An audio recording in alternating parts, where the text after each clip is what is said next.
लिख दो फीस। अस्सलाम वालेकुम स्टूडेंट्स। लास्ट वीक से हमने टॉपिक सैम्पलिंग और सैम्पलिंग डिस्ट्रीब्यूशन स्टार्ट किया हुआ है। आज हमारा topic sampling and sampling methods है। हम देखेंगे कि हमारे पास सैम्पलिंग के मेथड्स में प्रोबेबिलिटी सैम्पलिंग भी है और नॉन प्रोबेबिलिटी सैम्पलिंग भी है। तो उसमें आज हम प्रोबेबिलिटी सैम्पलिंग को देखेंगे। मैंने नॉन प्रोबेबिलिटी सैम्पलिंग आपको एज एन असाइनमेंट दिया था कि जो हमारे पास सोशल साइंसेज में मोस्टली यूज़ होते हैं कि आप उसमें जजमेंटल सैम्पलिंग आप उसमें नीड योर स्किल और अपने एक्सपीरियंस की बेस पर आप जज कर लेते हो। स्नोबॉल सैम्पलिंग उसमें आ जाती है, कोटा सैम्पलिंग है।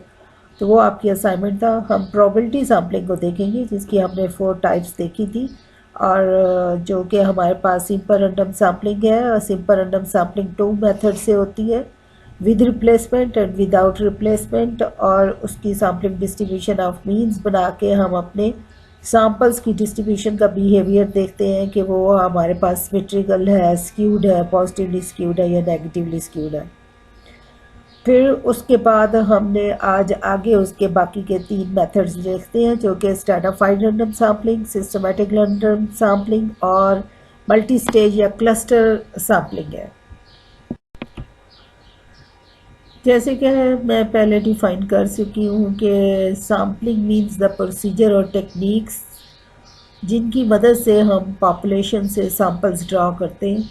सैम्पल्स हम इसलिए ड्रॉ करते हैं कि हमारे पास पॉपुलेशन कभी कभी अनडिफाइंड होती है और हमें उसके बिहेवियर का पता नहीं होता। पॉपुलेशन इन्फिनिट होती है, उसके पैरामीटर्स अननोन होते हैं and we also want to save time, labour and money. तो हम उसका एक पार्ट जो है उसको स्टडी करते हैं और उसके जो रिज़ल्ट्स होते हैं हम ये कहते हैं कि वो जो रिज़ल्ट्स हैं सैम्पल बेस्ड रिज़ल्ट्स हमारे एस्टिमेट्स वो पैरामीटर्स को फॉलो करते हैं और अगर वो पैरामीटर्स को फॉलो करते हैं तो हमारे एस्टिमेट्स अनबाइस्ड होते हैं।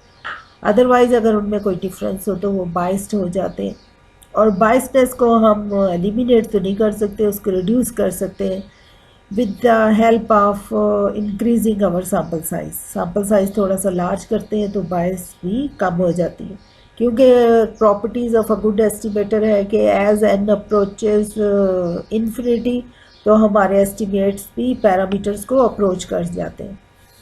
तो sampling means if the data you collect really are the same as you would get from the rest, then you can draw conclusions from those answers which you can relate to the whole group. This process of selecting just a small group of cases from out of a large group is called sampling. ये picture sampling के procedure को well define कर रही है कि हमारे पास population है और उसके अंदर आइटम्स हैं डिफरेंट जो कि जिनको हमने स्टडी करना है। इन आइटम्स को हमने स्टार से रिप्रेजेंट किया हुआ है और उस पूरे पॉपुलेशन का एक पार्ट हम एज एन सैम्पल सेलेक्ट कर लेते हैं और सैम्पल के आइटम्स भी वो होते हैं जो पॉपुलेशन के आइटम्स हैं। तो अब हमने जो सैम्पल में आइटम सेलेक्ट कर लिए हम उन्हें स्टडी करेंगे और जो उनके रिजल्ट्स होंगे हम कहेंगे कि they are our just like the same of our population parameters. और यही प्रोसीजर सारा टाइम जो है स्टैटिशियंस करते रहते हैं और इस प्रोसीजर को हम स्टैटिस्टिकल इन्फ्रेंस भी कहते हैं कि drawing conclusions on the basis of estimates about the population parameters. Although I already defined कि हमें सैम्पल्स लेने की क्यों ज़रूरत पड़ती है, तो फिर भी स्लाइड में और ज़्यादा क्लियर है कि sampling a valid alternative to a census when a survey of the entire population is impracticable. Budget contains restrictions for the data collection and the constraint restrict data collection। और ये कि हमारे पास time भी कम होता है, हमने थोड़े से वक्त में थोड़ी सी लेबर और थोड़े से बजट में हमने जब लार्ज पॉपुलेशन के बारे में कोई डिसीजन लेना हो तो then we use the sampling procedure. जब हम एक सैम्पलिंग सर्वे करते हैं तो हमने एक दो चीज़ों का ख्याल रखना होता है। जब सर्वे सैम्पलिंग कर रहे हों तो sample should be representative of the whole population. दूसरे लफ्ज़ों में कि जो सैम्पल के करैक्टरिस्टिक्स हैं, जो स्मॉल ग्रुप ऑफ हमने केसेस या आइटम सेलेक्ट किया है ऑब्जर्व करने के लिए उसके जो करेक्टरिस्टिक्स हैं वो होल पॉपुलेशन ग्रुप के भी वही करेक्टरिस्टिक्स होने चाहिए. Population in research, it doesn't necessarily mean a number of people. It is a collective term used to describe the total quantity of things or cases of the type which are the subject of our study. So a population can consist of certain types of objects, organizations, people or even events. It means the whole characteristics जिनके वो हम observe करना चाहते हैं, जिनके बारे में कोई डिसीजन लेना चाहते हैं, और वो जो आइटम्स हमारे अंडर कंसिडरेशन है वो सारे रिसर्च में क्या कहलाते हैं, पॉपुलेशन कहलाते हैं. और जितने आइटम्स उसके अंदर होंगे वो पॉपुलेशन साइज होगा. वो आइटम एक भी हो सकता है अगर आप एक मैन्युफैक्चरिंग प्लांट को ऑब्जर्व करें, और वो आइटम आपके पास लाखों में भी हो सकते हैं अगर आप ह्यूमन पॉपुलेशन या लोगों को ऑब्जर्व कर रहे हैं या कोई और चीज़ को आप ऑब्जर्व कर रहे हैं. तो it depends on the number of items जो आप ऑब्जर्व कर रहे हैं, तो पॉपुलेशन का उतना ही साइज़ होता है. तो हम सैंपल भी उसी मुताबिक लेते हैं जो हमारे पास पॉपुलेशन का साइज़ होता है. तो sample size also depends on the population size. तो जब हम पूरी पॉपुलेशन में से सैंपल सेलेक्ट करते हैं तो हम एक दो बातों का ख्याल रखते हैं. उसमें सबसे पहले सैम्पलिंग फ्रेम है. सैम्पलिंग फ्रेम क्या चीज़ है कि within this population there will be probably be only certain groups that will be of interest of your study. This selected category is your sampling frame. यानी अगर आप human beings को select कर रहे हैं और उसमें आप सिर्फ फीमेल पॉपुलेशन को देख रहे हैं, तो फीमेल पॉपुलेशन ही आपका सैम्पलिंग फ्रेम होगा. आप उसके अलावा किसी और चीज़ को उसमें ऑब्जर्व नहीं कर सकते. तो आप अगर फीमेल पॉपुलेशन में भी आपने सिर्फ अंडर 50 एज की फीमेल्स को देखना है, तो फिर अंडर 50 एज की फीमेल्स को लेकर उसमें से आप अपने ग्रुप ऑफ आइटम्स को सिलेक्ट करेंगे जिनको आप ऑब्जर्व करना चाहते हैं. सो सैम्पल आइटम सेलेक्ट करते हुए फ्रॉम द पॉपुलेशन सबसे पहले आपको सैम्पलिंग फ्रेम का ख्याल रखना पड़ता है. और सैम्पलिंग फ्रेम का मतलब क्या है कि जो इन कैटेगरीज को आप ऑब्जर्व करना चाहते हैं, जिनके बारे में डिसीजन लेना चाहते हैं, आप सिर्फ उन्हीं सिलेक्टेड कैटेगरीज को अपने फ्रेम के अंदर इंक्लूड कर सकते हैं. जी, population can have the following characteristics. अभी हम बात कर रहे हैं कि आइटम्स अंडर कंसिडरेशन यानी आइटम्स और कैरेक्टरिस्टिक ऑफ पॉपुलेशन जो कि हमने सैम्पल फ्रेम में भी वही कंसीडर करने हैं, सैम्पल डिज़ाइन में भी वही कंसीडर करने हैं. वो कितने टाइप्स के हैं वो आपके पास गिवन है. सैम्पल के जो कैरेक्टरिस्टिक्स होते हैं they can be homogeneous, they can be stratified, proportionally stratified, और ग्रुप्ड बाय द टाइप और ग्रुप्ड बाय द लोकेशन. जो होमोजीनियस है उनका क्या मतलब है कि all cases are similar, bottles of beer on a production line. या स्ट्रैटिफाइड में क्या होगा कि कंटेन स्ट्रैटा और लेयर्स. हम इसमें क्या करेंगे कि जो अब होमोजीनियस पॉपुलेशन थी उसको हम हेट्रोजीनियस में चेंज कर देंगे. यानी कि वो लोग जिनकी इनकम ज़्यादा है उनको अलग कर देंगे और जिनकी इनकम लो है उनको अलग कर दिया जाएगा. तो ये क्या होगी, होमोजीनियस पॉपुलेशन को हेट्रोजीनियस में हमने चेंज कर दिया. या आपके पास पॉपुलेशन मेल और फीमेल की है, आप मेल अलग कर देते हैं, फीमेल अलग कर देते हैं, तो ये आपके पास क्या बन जाएंगे, हेट्रोजीनियस पॉपुलेशन हो जाएगी. और ये हेट्रोजीनियस पॉपुलेशन या ग्रुप्स आपके पास स्ट्रैटा कहलाएंगे. Proportionally satisfied means contain strata of known proportion. अब आपको पता है कि आपके पास फीमेल पॉपुलेशन आपने ले ली है, तो उस फीमेल पॉपुलेशन में if you see the percentage of different nationalities of students in a university के, आप देखेंगे फीमेल पॉपुलेशन में मुख्तलिफ जो नेशन से या मुख्तलिफ एरिया से कौन कौन सी ख़वातीन है, यानी साउथ पंजाब से, अपर पंजाब से, या KPK से, या कोयटा से. तो ये क्या बन जाएगी, आपके पास प्रोपोर्शनली सेटिस्फाइड स्ट्रैटिफाइड पॉपुलेशन हो जाएगी. ग्रुप्ड बाय टाइप में आपके पास कंटेन्स डिस्टिंक्टिव ग्रुप्स. इसमें डिफरेंट ग्रुप्स हो जाएंगे कि जैसे कि अपार्टमेंट बिल्डिंग के अंदर टावर्स हैं, विलाज हैं, और ये डिफरेंट स्ट्रेटजीज आपके इसके अंदर आ जाती हैं. तो अगर आप फीमेल पॉपुलेशन में देखें डिफरेंट ग्रुप्स, तो एजुकेटेड कौन सी है, अनएजुकेटेड कौन सी है, एजुकेटेड में आपके पास जॉब वाली कौन सी है, एजुकेटेड में जो जॉब नहीं करती वो कौन सी है, अनएजुकेटेड में कौन सी है जो जॉब करती है, जिनके अपने बिजनेसेस हैं. तो ये सारे ग्रुप्स में आ जाएंगे. ग्रुप्ड बाय लोकेशन, तो अब आपको ये नाम से ही लग रहा है कि जब आप एरिया के मुताबिक देखेंगे कि कौन से लोग शहर से हैं, कौन से देहातों से हैं, कौन से आपके पोश एरिया से हैं, तो ये सारा कुछ उसके अंदर आ जाएगा. So this is the type of the population characteristics. So this was all about the type of the population and the type of sampling strategies कि आप sampling frame कैसे select करेंगे, क्योंकि जब आप sample लेते हैं तो सबसे पहले you are careful about the sampling frame, sampling design और sample के size के बारे में. तो अभी हम देखते हैं कि sampling के methods हमारे पास कौन कौन से हैं sample draw करने के.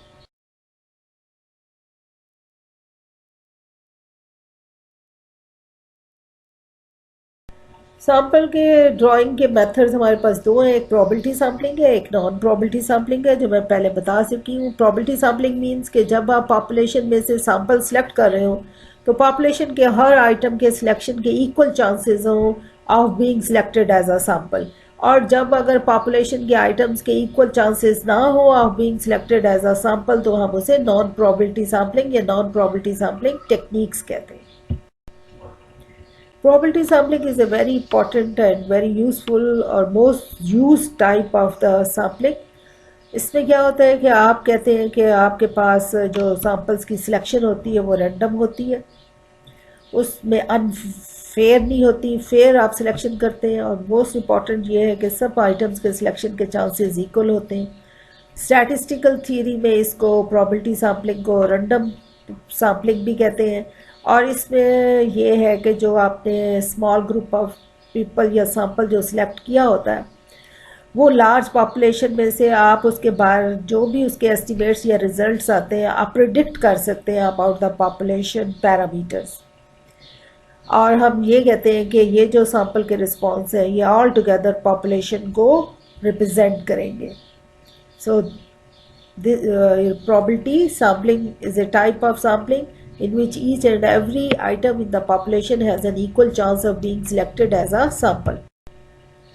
Probability sampling has four types. Simple random sampling जो हमने उस दिन क्लास में की थी, जिसमें हमने क्या किया था कि two types of sample drawings के methods हैं, एक with replacement और एक without replacement. Second type is stratified random sampling, third type is cluster sampling and then is systematic sampling. अब तीन टाइप्स देखते हैं हम उसमें क्या करते हैं सिलेक्शन. सिंपल रैंडम सैम्पलिंग में तो हम डिटेल में देख चुके हैं कि random method of selecting the sample, और ये इजी मेथड है. इसमें जो नंबर्स असाइन किए जाते हैं सैंपल्स को वो रैंडमली सिलेक्टेड होते हैं और ये ऑटोमेटेड प्रोसेस है.